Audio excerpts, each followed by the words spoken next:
কোথাও ঘুরতে যাওয়ার আগে আমি ভাবি একবারে রুম থেকে ভিডিওটা শুরু করব। কিন্তু যেদিন যাই সেদিন আমি খুব ব্যস্ত থাকি, একদম রুম থেকে ভিডিও করার হয় না। ট্রেনে উঠে সিট পেয়ে তারপরে ভিডিও করি।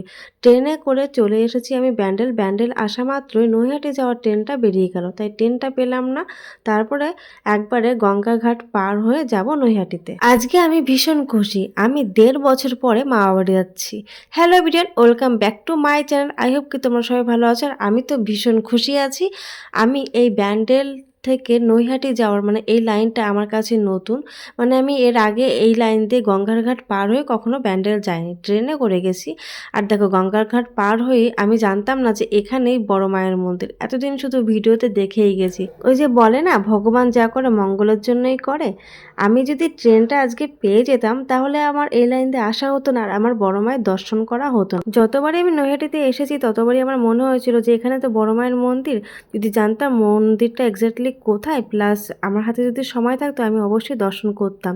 তাই সৌভাগ্য ছিল এই দিন আমার, ওই জন্য আমি বড় মায়ের দর্শন পেয়ে গেছি। তারপর নৈহাটিতে এসে আমি ট্রেন ধরেছি ইসাপুরে যাওয়ার জন্য, মামা বাড়ি যাচ্ছি। আর মামা বাড়ি যাচ্ছি ফার্স্ট টাইম হাজব্যান্ডকে নিয়ে।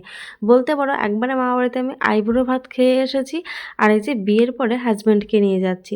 তো চলে এসেছি ইসাপুর স্টেশনে। আর আমার মামা বাড়িতে কিন্তু আজকে পুজো, ওই জন্য মা মাসি বুনু সবাই এসেছে আর আমার জন্য এখানে ওয়েট করছিল, কারণ আমরা কন্ট্যাক্ট করে নিয়েছিলাম যে আমরা এই ট্রেনে আসছি, তাই জন্য। মাকে কি সুন্দর লাগছে দেখতে। আজকে মামা বাড়িতে গিয়ে অনেক মজা হবে, কারণ সবাই এসেছে। আরে দাঁড়াও দাঁড়াও, মামা বাড়িতে যাওয়ার আগে তো মিষ্টিটা নিতে হবে। মিষ্টি নিতেই তো ভুলে গেছি। মিষ্টি দেখলেই আমার শুধু খেতে ইচ্ছা করে। আমি বুঝতে পারছি না যে এখানে কোন মিষ্টিটা এখন বসে বসে খাবো। তারপর দুধ পুলি নিয়ে নিয়েছি, এখানে বসে বসে খাচ্ছিলাম আর অনেক মজার মজার কথা হচ্ছিল, সেটা আমি আলাদা করে ভিডিও আপলোড করে দেবো।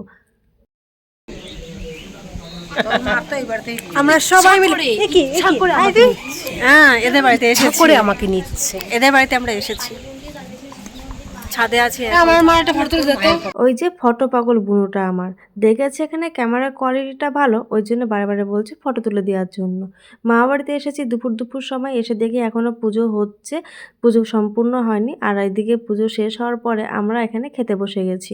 অনেকদিন পর সবাই মিলে একসাথে হলাম, কত যে মজা লাগছে এটা বলে বোঝানোর মতো না। ওই জন্য আমি সবসময় ক্যামেরাটা অন করতেই ভুলে গেছি। অনেকদিন পর সবাই মিলে একসাথে হয়েছি আর অনেক মজার মজার গল্প করতে করতে খেয়েছি। আর একটা ঘটনা শেয়ার করছি, দেখো। এই এই কি কি দিয়ে কাটছিস, কি দিয়ে কাটছিস? ঘাচানি দিয়ে। এটা খা খা আবার আমার মুখেতে। ও এটা দিয়ে আবার কি করবি? অনেক হাসির মজার গল্প করতে করতে আমি ঠিক মতন খেতেই পারিনি। দেখো আমার লাস্টে আমার প্লেটটা এরকমই রয়েছে, তাও কষ্ট করে খাবো। আর এখানে যাচ্ছে আমার হাজবেন্ড আজকে চলে, আমি থাকছি মামা বাড়িতে। উফ, কি যে মজা। আরও অনেক অনেক মজার আড্ডা হবে, সেগুলো আমি ধীরে ধীরে শেয়ার করে দেবো ভিডিওতে। আমার হাজবেন্ড এখানে চলে যাচ্ছে, আমি আবার কবে যাব তার ঠিক ঠিকানা নেই। তো দেখা হচ্ছে নেক্সট ভিডিওতে। টাটা।